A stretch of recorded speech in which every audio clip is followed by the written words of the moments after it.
All right, while we're on the subject, I figured, okay, I'm going to fire off one more this evening. Uh, in the background, you can hear my wife singing a little bit. Uh, the base, the backstory. Every good game system has a backstory. Around 100 years in the future, three key developments take place. We managed to figure out a way to go faster than light. We do this through a jump drive system, which basically bends light in space using following the Einstein's principle. This is slow and takes some time. Over technology builds and makes it go faster, but the second major development is biogenetics. Humanity discovers that we can create genetic versions of ourselves using DNA samples from anything that's organic that can match with us. And because of that, we're able to modify humanity's able to modify itself to fit many environments, which makes it easier to colonize exotic planets. The third crucial development is in the health system and the development of extended eugenics, which allows the human race to extend its life for centuries. Potentially, a wealthy enough person could live to be 500 or 600 years old in stellar frontiers. There are actually I've been writing a fairly in-depth history of settled space, as it's called. Earth first breaks loose and goes out into space and discovers that we're the little green men. And what I mean by that is they discover that we're the most technologically advanced civilization of our era and that's survived. And we encounter alien races, but they're less technologically advanced than us. So, what do we do? I look back at 10,000 years of human history and progressed it forward. So we sent down, the first came the explorers, and then came the colonists, then came the merchants and the traders and the exploiters. And we turned them into what we needed them to do. And those alien races that just wouldn't bend to our concept of living, we crushed. That's what humans do. Our human history is full of it. It might not be glorious and it might not be great, but that's the truth. At some point, we became an imperium. One of the early problems that humanity discovered trying to control a vast stellar empire is that the time it takes to travel from the core where Earth is centered around, or what's centered around Earth, to the outer frontier could be as long as a year. Your colonial ship has traveled for better part of a year or 6 months from some other part of the Imperium, probably some more heavily settled core system or house, to the frontier. And communications, while instantaneous because of technology the current era, in the old era, it still could take months, years to communicate with settlements 1,000 light years away. And the Imperium discovered that, or humanity figured, okay, we had to fall back on what we knew. So up rose the caste system and the nobility system. It was much easier for the imperial Earth to dictate by stating, okay, you are now in charge of that part of space. And as long as you follow our base rules, we'll let you do what you want to do. And you'll rule as the noble of that system. And so, the concept in Star Frontiers is that a squire rules a system. By the time the player colonizes a second system, not a second planet in the existing system, but a second system altogether, you get recognized as a thane. And then it takes four settled systems, a certain amount of population, and a certain economic base, technology level base to achieve barony. Then at barony, from there, duke, so on and so forth. So a duke would potentially have 4 or 5 minor nobles. All could be NPCs or could be other players. That's up to the individual and who's running the however you choose to run your game system and how you interact with your friends. As an individual under solo play, all this is NPC based. You would then create basically a bunch of minor houses and you would have exchanges for them. We talk about the economic system here. That I actually could put a whole video just on that subject, and I may just have to. The premise here is that there's something like 80 or 90 manufactured goods and 70 or no 60 or 70 manufactured goods and 80 or 90 mineral resources. Now, mineral resources are what that means: raw materials that you mine or acquire, and you use that in the process of manufacturing manufactured materials. Combination of both of those allows you to build new builds. And so in order to get minerals and materials, well, for starters, no one planet has access to all MR. Now, well, that's not true. You can find trace elements of most MR on all planets, but trace means I can mine 1 ton or half a ton every cycle, and it's not economically sound, as opposed to having a mining concern that can roll 3D10 up to between 3 and 30 tons of MR based off of the plant. So the plant has 6 MR, potentially up to 30 tons of each MR can be mined. And then, of course, mining ships mine less, and there's ways to expand your factories, adding machinery and equipment and specialists that increase the output on it. Your exchange system is basically a system of charts, kind of like it's like an accounting system. Once you've got it established, though, it's not that tough to operate every cycle. There's 2 kinds of exchanges. You have your active exchange, and this is the one where you actually, as a house lord, you generate resources. You make money off of your active exchange. This is where people are buying and selling, and speculation is going on, and you're getting a cut of it. You're also getting a cut of materials, so you're able to manufacture additional builds, do research, raise your military, and support it. You know, none of that stuff's free. It takes effort. Then secondary colonies. This is planets that do not have an active exchange, and there are a set of formula to allow you to establish active exchanges, but it's not something you can just run out and have 5 of them right off the bat. But you can have a lot of inactive or planetary exchanges. Basically, all those are is smaller exchanges that meet the needs of the given colony. So if a colony is set up on a planet and it needs 20 or 30 different things, that's the planet, that's what's going to be on that exchange. And if it produces 10 or 12 things, that's going to be on that exchange. And then ship traffic is going to come in. They're either going to buy and sell based off of what's available on the planet, or random. So each planetary system, or your initial planetary system, has a storage facility.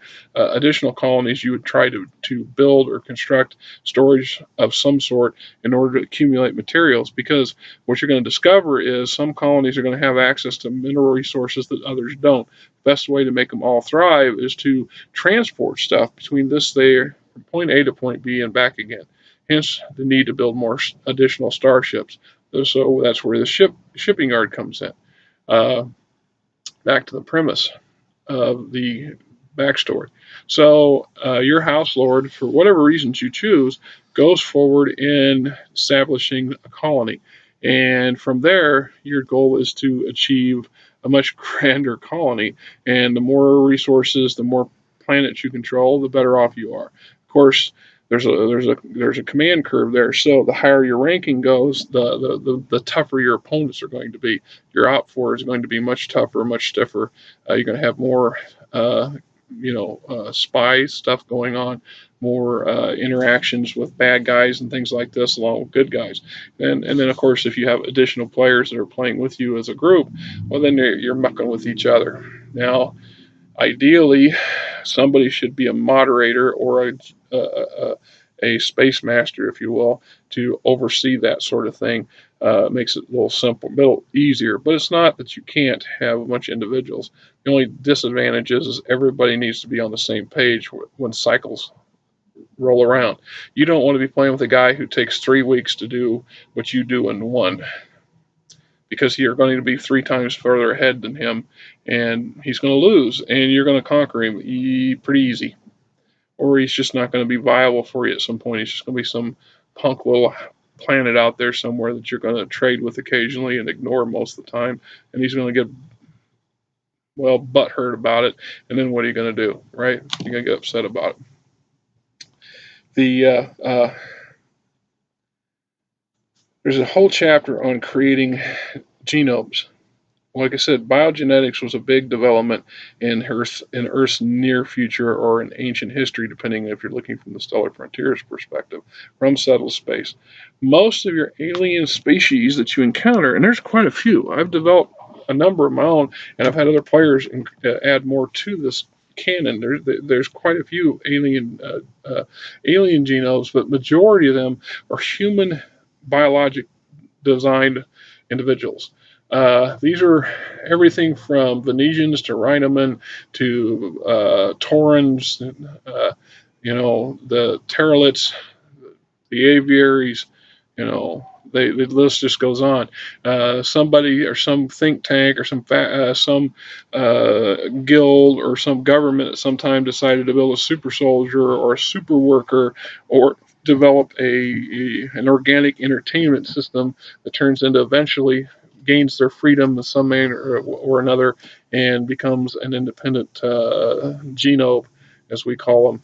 And there goes most of your alien species for Stellar Frontiers. There are a few actual alien species. The Katarans come to mind.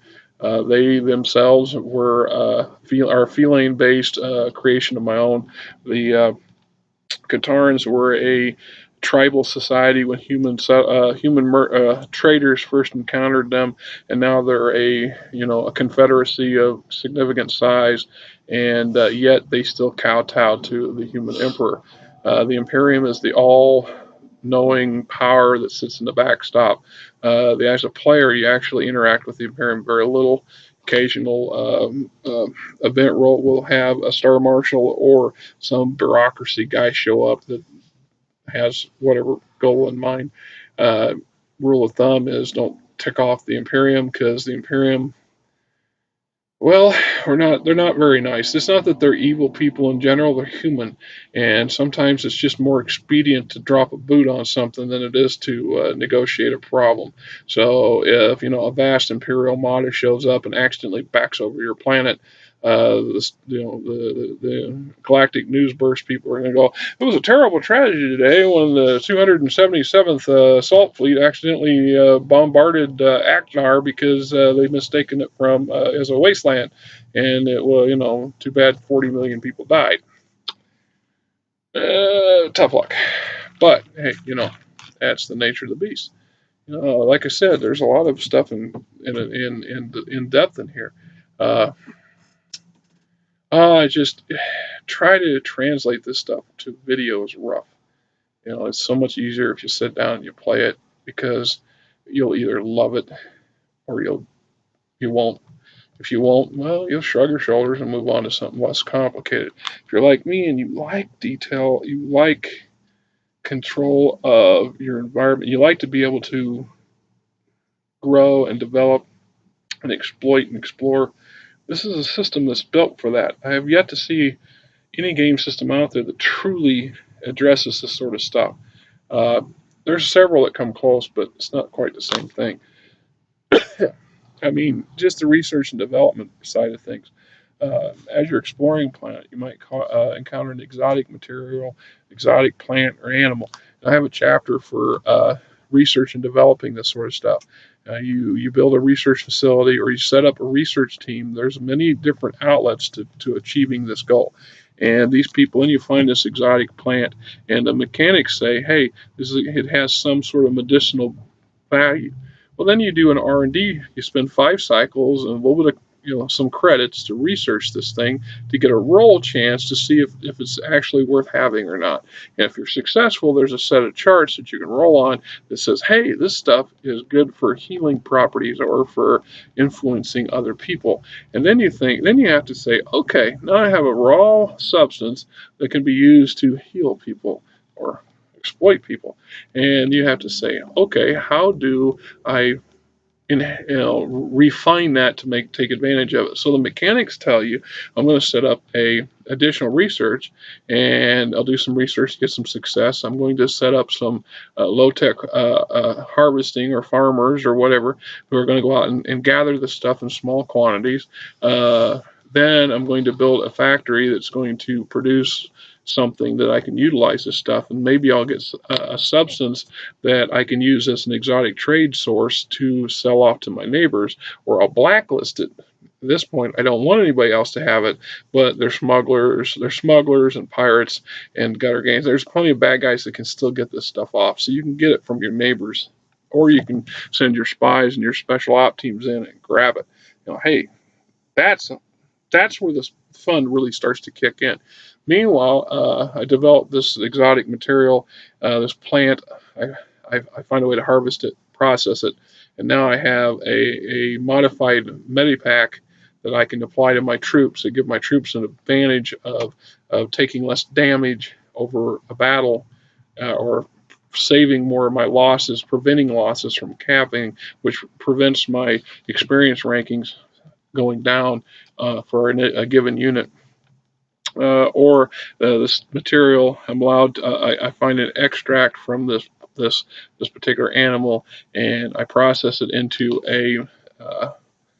I don't know, some sort of applicational mist. Maybe it's a spray, and I give it to my spy, and my spy sprays it on an opposing person's spy to get valuable information, to get a bonus towards interrogating something, or negotiating with somebody, or using their seduction skills. And yeah, there's a skill set here. It's not elaborate, but there are probably a dozen or 20 skills that's available for your personalities and for your NPCs. Once again, that's based off of how much effort and detail you want to put into your game system. But like I said, try not to let these things run over more than 15 minutes, because I know, most people's attention tends to pan out after 5. So I'm sorry if this runs on and on. Like I said, if you got more questions, fire them away, and I'll see what I can do to answer them. Stick it out with me, folks. I think you'll find this to be an interesting system.